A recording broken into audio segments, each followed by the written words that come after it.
Hello, everybody, and thank you for tuning in to the Liberty Report. Daniel McAdams is with me today, and it's good to see you, Daniel. Good morning, Dr. Paul. Good. You know, last week, Kerry, our great Secretary of State, went to see Putin, and they're going to solve the problems. You know, a couple of years ago, somebody helped create a problem. It was in 2011.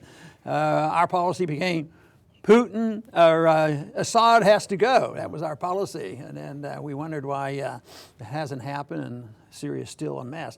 But there's some headlines. You know, we always advocate, diplomacy. Sometimes diplomacy seems to be ridiculous, and I can imagine, at times it would be. But I've always thought that certainly if we could have talked to the Soviets during the Cuban crisis, we ought to certainly be able to talk to them now over Ukraine and Syria. But it looks like Putin's might be in the driver's seat because he's sort of getting attention of American politicians. But there's a couple articles about their meeting last week. And one was, Kerry backs down on ousting Assad. Well, that sounds like that could be meaningful. And the other one said, Assad can stay. For now, Kerry accepts Russians' stance. So are we moving in the direction of seeing this stalemate breaking and maybe peace coming to Syria, or what do you think is going to happen here? It would be nice, and like you say, diplomacy is always to be welcome. This is the second high-level meeting between senior Russian and American officials in very, very recent times, so I think it's encouraging that the two of them met. Perhaps I'm a little cynical, but I don't believe U.S. foreign policy will change on a dime. He traveled together with Victoria Nuland and Celeste Wallander, who are two extremely anti-Russian personalities, and the ambassador there, Ambassador Teft, is still very strongly anti-Russian. So I don't know that it changes on a dime. It is encouraging. I'm wondering if it's not perhaps more of a tactical retreat on the U.S.'s part, because things haven't gone in Syria like they've hoped, and the facts on the ground have changed since Russia became involved at the end of September. The U.S. no longer controls the skies. It can't control who flies and who doesn't fly. It can't control who's on the ground necessarily. And so I think that might have pushed Washington a bit into a corner and forced them to rethink some of the tactics. Yeah, and I saw one term, I don't know if they use these words, but they were going to work with Russia for now, accept their position for now. And it just might be a very practical thing, which means that Russia's in a stronger position than the United States. And they have more justification, of course, for being involved there. They've been invited. It's their neighbor, and they have a naval base on there. It's sort of like us protecting, Guantanamo or something, because it's over there. But it certainly indicates that it was not smooth sailing. Here we have this president who was supposed to end wars, has started a few, and of course aggravated things in Ukraine, and Libya's a mess, and the other countries aren't. But here, he certainly has been, our current president is certainly responsible for a lot of the mess we have in Syria. But it really is a serious problem because there's so much potential things that could go wrong, and so many different factions are involved. And we have, the various terrorist groups and whose side they're on. But this is at the higher level, and it seems to me like, at least for now, things are a little bit safer than they were a month ago, but it could change like that. On a dime, another confrontation between Russia and Turkey, for example. What's the U.S.'s position in the Turkey shoot down of the plane, and there are various confrontations on sea. But I think the other matter that the two of them had to discuss is this issue of, there are these peace talks going on with the opposition, and it's really the issue of which of the opposition groups will be accepted as legitimate moderates. And the U.S. has pushed for a couple of groups, a couple of factions, to be included as moderates that have been fighting alongside al-Qaeda for a while, and the Russians have rejected that. The Russians have actually worked with the Free Syrian Army a bit against ISIS. So it's also an issue of who is going to be acceptable at the table, and I'm sure that came up as well.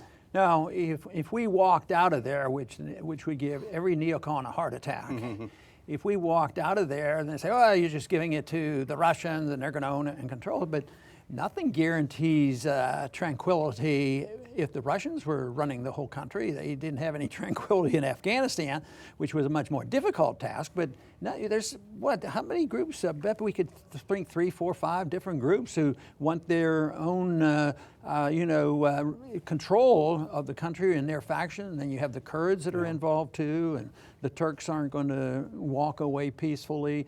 So I don't think, my argument is, it's so messy, this isn't working, why don't they wise up? Why don't we leave before it gets much worse? Let somebody else get bogged down. Besides, it's costly, and we're not getting any benefits from this, except people who sell weapons. That's about the only people that I see on a short time seem to get benefits. I think it's similar with Ukraine. I'm not sure Russia would want to own a country in such a bad case. It would be very expensive, and I mean, how are you going to rebuild this? What are you going to do to pacify things? But the other thing that we talked about a little bit before we came on camera, the other thing that's fairly disheartening is that if we can accept at face value that the U.S. position is now Assad can stay, that means for the past 4 years, all of the destruction, all of the death, broken families, sorrow, grieving, it's all really been for nothing. We're going to go back to square one. It just shows the insane folly of interventionism. But can't you say almost the same thing about our losses and our costs in Afghanistan and Iraq and Libya? And conditions aren't just back to where they were. They're much worse than they were, minus a lot of American lives and minus a lot of dollars that are going to continue. Even if we came home tomorrow, there's some people who estimate that, in the lifetime of some of our injured veterans coming back, it can be $1 trillion, just taking care of them for 20, 30, 40 years. And and one of the arguments they used to give me in the debates was that if we walked away, that means our men would have died in vain. And, that is tough. And I remember having to confront somebody at a debate of somebody who had lost somebody, and tried to be as sympathetic as possible, but explaining, having more American lives lost doesn't replace any other lives, the lives that have been lost. But they say, well, no, they can't die in vain. But I heard that argument all through the 60s. Oh, we can't walk away now, out of Vietnam. But the amazing thing is a neocon if they were sitting here, they'd argue with us and say, you make a good point. We should never let men die in vain. Well, the best way to prevent men dying in vain is not expose them to no-win, unconstitutional, undeclared wars that have no purpose whatsoever to provide any national security for us. Think of what a preposterous idea it is that the U.S. can go to incredibly complex society like in Syria, where you have, as you point out, so many factions, so many different religions and factions of religions, that we have the audacity to think that we can go there and sort the whole thing out, remake their whole society for them, hand it to them on a plate as a gift, and everything will be hunky-dory. It's just preposterous. And they just might have a society that is different than our society. I happen to still endorse elections, even though they're rigged so often. But there is something to be said about some of the countries of the world that give them a pass on exactly what kind of government they have. I don't give them a pass on what kind of economic system they have, or what kind of monetary policy they have, or what kind of aggressive foreign policy they have. But if you have, the central government, say in Switzerland, is so different than any other central government. Who would want to go in there and try to change them?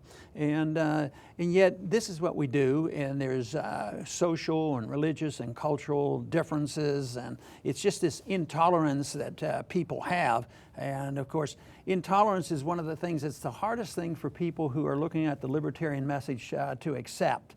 Because you do have to tolerate other people and their social habits and their personal habits, but you only have to give up this idea of active aggression against people, your neighbors, your friends, or countries, and it works. But people do not like to give up an inch to people that they think act differently and doing things that they don't approve of, and therefore they have to fight and fume over it.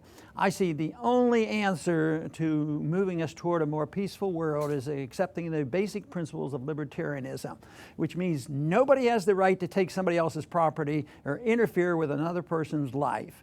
And that is not complex. Another factor that goes well with this, and it's an economic factor, is agree to everything that you agree to follow through on your promises and pledges. And those two things, no aggression and live up to your promises, and believe me, we could move in the right direction. I think if you talk to 1 million people in many, many countries, most people, yeah, that makes a lot of sense. But then they get frightened and they're driven by fear. ISIS is coming and we have to go to war against somebody, and that's how we got talked in and to be complacent. Assad has to go, Assad has to go. Our governments are out of control. We need to get control of our governments by reducing their power and reducing their ability to take us to war without the full consent of the people. That would help us a whole lot. I want to thank everybody for tuning in today to the Liberty Report, and please come back soon.